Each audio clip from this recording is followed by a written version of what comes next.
So here we are at a beautiful cafe in downtown Woolloomooloo. I'm having this major, deep, connected conversation with this Sia darling brunette bombshell, and she's just dropping life bombs on me. I'm like, wait, stop, breaking the fast. This is a podcast. So here we are.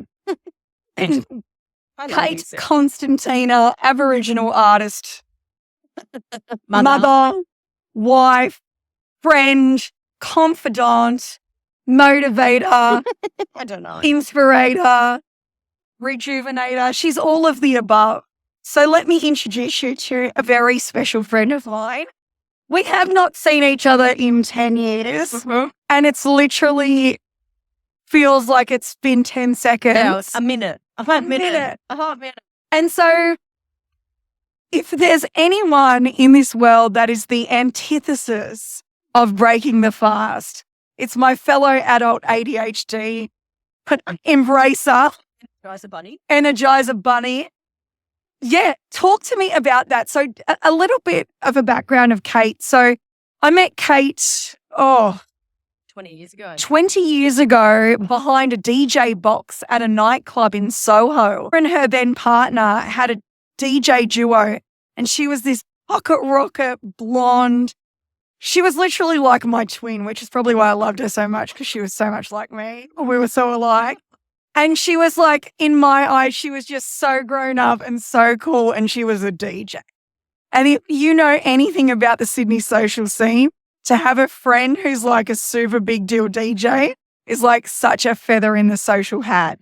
So I was winning because she was pretty, she was nice, she knew good music, and she was just the hottest thing in King's Cross at that time, or Potts Point. Don't get it twisted. And Kate actually went on, I don't know, did you have the business at that stage? No, so I was working in media. So I'd always worked in media. So I worked at Nova, and then went on to Macquarie Radio Network, and then went to work at Foxtel. So I'd always worked in media, and DJing was like my moonlighting, was my second job. So I always worked two jobs because I was an Energizer Bunny, and I always wanted so much more out of life than just the average person. Insatiable need to just do everything all at once. So yeah, so it ran concurrently with my sort of media career. But yeah, I didn't have my business then. That sort of started after I was at Foxtel. Great. So Kate's actually the one that called me up one afternoon. She had her content creation company, and she was like, babe, I've got this really amazing opportunity for you, massive exposure. Do you want to be the A on a dating show? And I was like, I would do anything for this woman. I was like, yeah, sure. Oh, basically all you have to do is go on it. I think you forgot to mention that, and you were like, you have to host a dinner party. That's right. And it wasn't until 10 a.m. that evening on the first day of shooting. And I was like, oh, see you guys at 4 p.m. tomorrow for the next dinner party. And they're like, no, you have to go out on a date with each of these men. I think I know that. Babe, I wanted to kill you.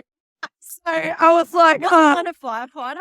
okay, one was a firefighter. Like I did you a favour. You really did. And then, of course, I picked the hot, blonde, blue-eyed Bondi supplement man. But It was no good. he was absolutely no good. He had a girlfriend. He was just there for some shameless self-promotion. Yeah, Typical Sydney. So, Kate, so now we're at the content creation company, and Kate's taking over the world. She's the it girl in the content world way before your time as well. Oh, yeah. Leading edge. Leading the field. Explosive $1 billion business, running out of control. Talk to me about that, and talk to me about the contrast of your life now, where breaking the fast comes in. And obviously my algorithm, it's not algorithm, what's the word? Right. Where Our symbiosis, where we connect. Yeah, and with the breaking the fast, which I've transformed to mean frustrated, fanatical, anxious, stressed, tired, tedious. Yep. I was all those things. All of those. So Cranky. over to you, my love. So I had a content creation business, and it was going pretty well. We worked mainly in music and like all the cool things. So got to travel around the world shooting videos with people like Katy Perry and One Direction and Ed Sheeran and you name it. And it got really big really fast. I got divorced from my first husband, which was probably a little bit of the writing on the wall that the pressure was starting to mount on me. And I was the sole owner of the business and was running really fast, was running like 20 hours a day with really little sleep. And I was drinking a lot and I wasn't sleeping very much. And then I found my life partner, who is my now husband and baby daddy of 3 children, who is the most awesome cat in the whole world. Remix. And I never thought I wanted to have children. I have 3 little boys under 7. Can you believe it? I'm feeling very anxious. I'm sitting here playing with my hair going, I don't want children either, but I'm not going to for this one ever. We had the business and I fell pregnant and it was getting really full on. I had a client actually while I was pregnant, like quite literally almost blackmail me about not having maternity leave. So, that they were going to pull, almost $1 million worth of money out of my company for content. And they were quite a big client. And I was like, I need maternity leave. I'm like this young woman who's just had a baby and it's my first child. And who gets to decide whether I have maternity leave or not? And anyway, in the end, the money out of the business would have broken us. So I went back to work 5 weeks after having Z, which was really hard. It was a big emotional thing for me, but it was also So I looked at my little boy for the first time and I just remember going, oh shit, I've totally got this wrong. This little gorgeous human creature who I almost killed in utero because I was still so stressed and still running around like an idiot working for other people, which didn't actually make any difference to society, life, culture, communication, anyone. It was all about money and bullshit. He really needs me. And this is a really different place. Anyway, I had to go back to work after 5 weeks because of this horrible client. Went back to work, got really sick, really, really sick, really quickly. By sick, to give everyone at home a little idea, I ended up getting diagnosed with MS. I'd lost feeling in my legs and I'd lost feeling in the lower half of my body. I was getting really forgetful. I was having quite a lot of really bad nerve pain that I was super unexplained and that I'd never had any health issues like ever before. Like I'd only ever gone to a doctor for a pill prescription. Like literally, that was the only time I ever went to a doctor. I'd never had an MRI. I don't think I'd like none of that stuff. Yeah. So I didn't know what the medical whole thing was. Like I was young, fit, healthy, successful. And then all of a sudden you weren't. I was really sick. So anyway, I'd gone back to work, had this baby. My husband was working with us as well. So we were both like super stretched, super stressed, trying to be parents. His mum moved in with us to help us with the baby. I think she was watching the decline going, oh my God, what's going to happen? Anyway, fast forward, I got diagnosed with MS. I got told I had probably only 1 year to 2 years to live, that it was really aggressive, that I had symptoms called drop foot, which meant that I was soon going to have to get like electric shock boot put on my right leg so that it would give me electric shocks every time I needed to move my legs because I couldn't walk. And I spent most of my time in bed. I ended up losing like 18 kilos. I got down to like 42 kilos, which was super dangerous.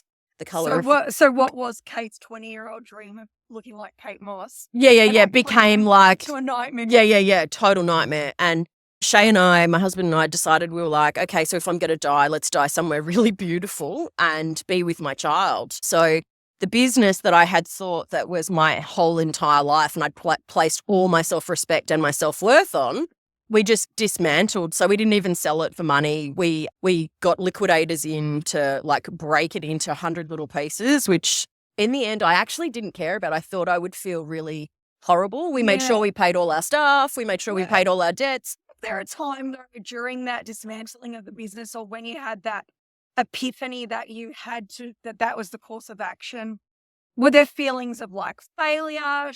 All of it. Yeah, of course. Like you're a total failure. Why couldn't I do it all? Because we're bred, I think particularly as women, to do it all. You have to be a full-time mother. You have to be a full-time workaholic.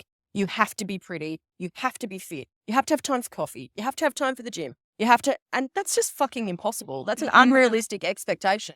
And so then add in not being healthy and where on earth do you fit anything else? Exactly. So when you're unwell, like significantly unwell, all you have time for is to go to doctors and specialists and to get scans and to get tests and try and interpret them and just try and live. Like, you actually don't have time for anything else. And that's where I was at. So we ended up buying a property up in the Byron hinterland. And this is before I think it was kind of trendy to do that. That was like, thank fuck, because we wouldn't be able to afford it now. You were doing it style. Yeah. And, you know, we're up in the hippie hinterland though. So we're not down in like the Byron Bays lifestyle. We're, you know, up on property that's quite humble and beautiful up in the hinterland. And I went up there, and it wasn't until just a really generic GP looked at me and said, "You are getting poisoned by drugs. You are the wrong color. You are very thin." So you had been, let me just recap the case. You're not following it home. Yeah, because we've covered a lot of ground. So you're sick, you went to the doctor, they gave you a certain diagnosis. They said, this is what's wrong with you. You were feeling a certain way, certain symptoms. You take all of these drugs prescribed by the doctor. Next minute, you're Even sicker. even worse, turning a very pale shade of grey. Right. You go and get a second opinion. Yep. I actually went to go get a script filled. I was like, oh, so I have MS. I need all these prescription drugs refilled, and I've just moved to the area. And the GP was like, whoa, I am not prescribing any of those things. I do not think that you have MS. I think that you have toxic poison. You have all the hallmarks of somebody who is basically being poisoned by pharmaceutical drugs, and we need to get you off them immediately. Wow. And so a misdiagnosis matched with over prescription of drugs that and weren't the wrong drugs. Exacerbating your symptoms. We're making it worse. Wow. So for anyone out there who is experiencing health ailments or is living the busy life and they're, you know, on the verge of burnout and, you know, what would you say was the turning point where you actually started to listen to your body and know that you had to slow the fuck down, stop what you were doing? And I can tell you exactly the moment. I remember coming home after launching yet another part of the business to try and buoy up the other side of the business so that maybe I could sell it so that it'd be worth lots of money and I could get out without having to break it all apart. I came home from this event and there were, you know, 200 people and it was fabulous and we were pouring great champagne and wasn't it wonderful? And I sat under my 9-month-old baby's cot because I'd missed putting him to bed for like the 100th time. And I just sat underneath his cot and I cried and I cried and I cried and I went, life is way too short for this shit. So I think what I'm hearing in that too, and people say it a lot, I think a lot of time we get connected in these scenarios or relationships or partnerships where we've invested so much to that point, the 10 years of the marriage or the 20 years of the business. And like you said, you wanted to find a way to get out of it so as that the last 10 years were not a waste.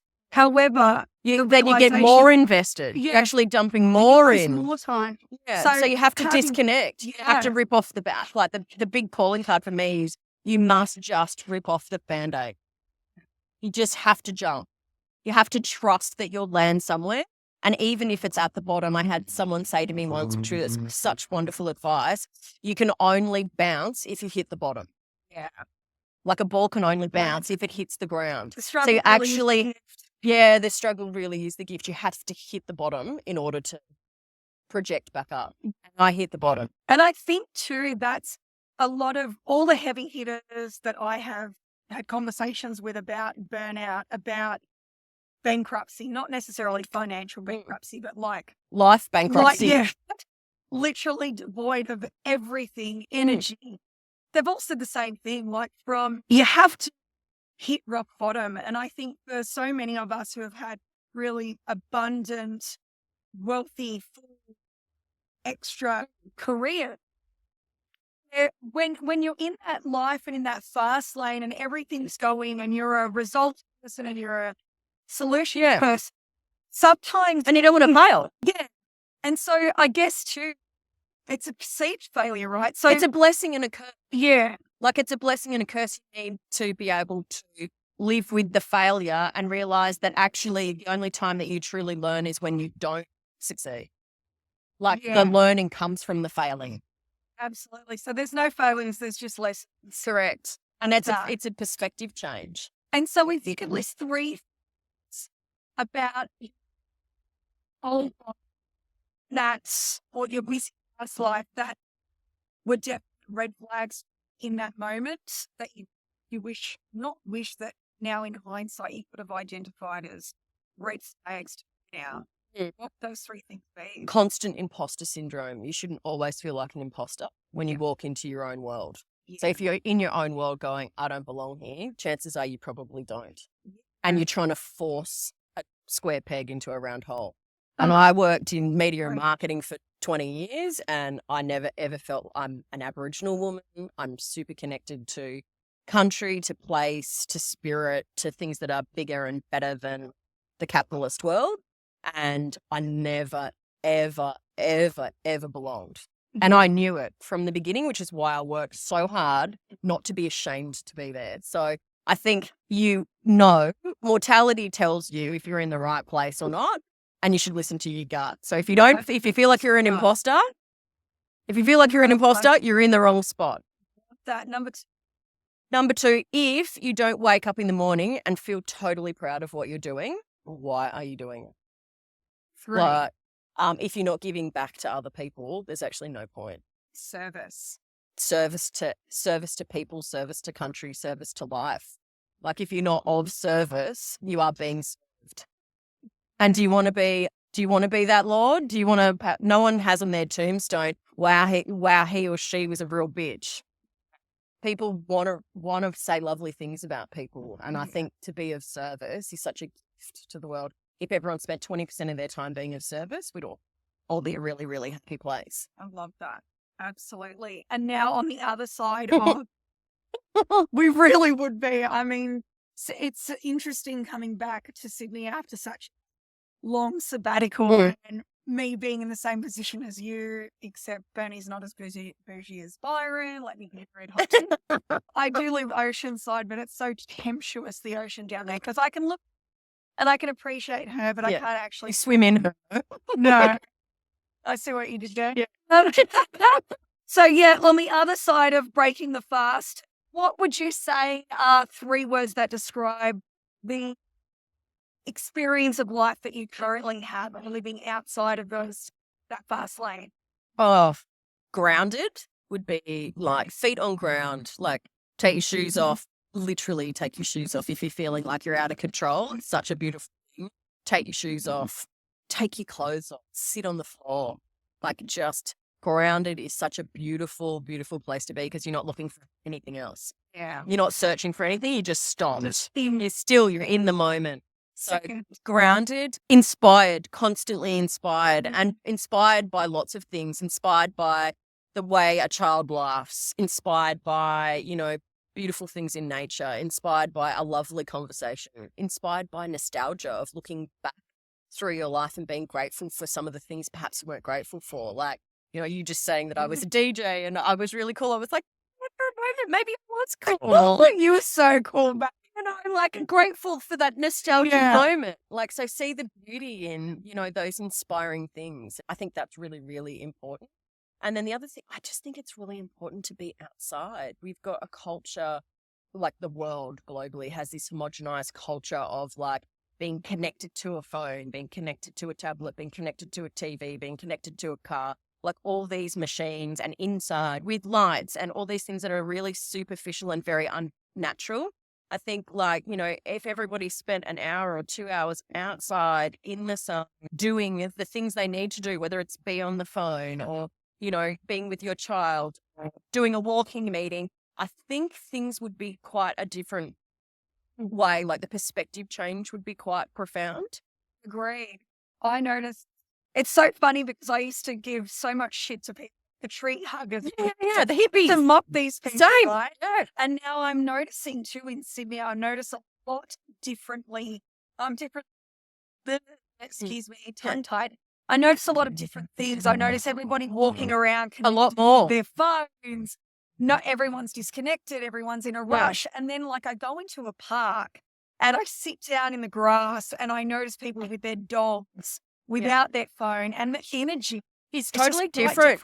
It's totally different. Like it feels different. You as bystander don't feel ignored either.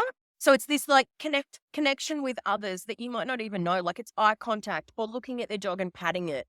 It's those like tiny little kismet moments that actually keep us as a society whole.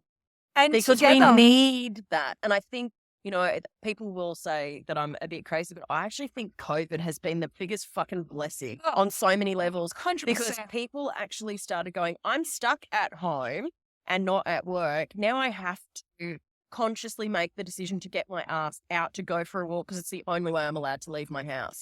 So they reconnected with nature. They reconnected with their neighbours. Like people, I lived in Bondi and in Waverley for the better part of 10 years. I can't tell you the names of the people that live next door. Yeah. On either side. I know all the people on my laneway, which is 6.5 kilometres my laneway. I know all of them. Yeah. It's a 6.5 kilometre walk to get to some of our neighbours, and I know their names. But in Bondi, I lived next door. I could see into their kitchen window. I could see if they were naked in their bathroom. And I didn't know their names. It's crazy. I mean, I remember when I lived here, there was an old lady that died in the Redfern apartments, and she was in there for 2 months before anybody. How soul-destroying. And how inhumane. Yes, Nobody totally cared enough to know. So I think it's really very wise to be aware of these things. I mean, for some people as well, they'll listen alone in their office or in their car or at home, and they're like, oh, yeah, that's easy for you guys to say, like X, Y, and Z, A, B, and C. For those who are stuck in the matrix or don't have the option to disconnect or haven't lost everything, hit ground zero, what is the one big difference maker that you think people could make right now, right in this moment, as a choice every day to amplify and expand their experience of life in a more conscious, centered, connected way? I think the easiest thing would be to have like a time where your phone's not on do not disturb, that you actually take the fucking battery out. Yeah. Like actually leave it at home. Not even leave it at home, like actually take the battery out. So Turn that it the off. anxiety goes with that like physical application of at 7:00 every night, I take the battery out of my phone. You still have it. Let's just dismantle that. How the bleep do you still have a phone with a battery in it? Are you running a Nokia? Like, I just go from like super high tech 3 iPads, 4 computer screens, 10 iPhones to now she's barely make an app work now.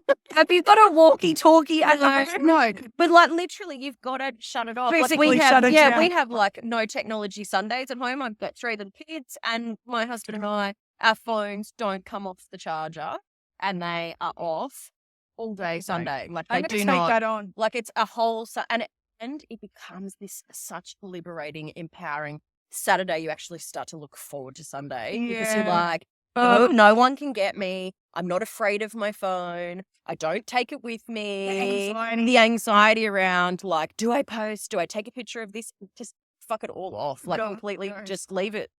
Love that. You don't need it. Thank you so much, Kate, for your time. I'm like loving this conversation, but I'm also only got a very few precious moments left with my beautiful friend.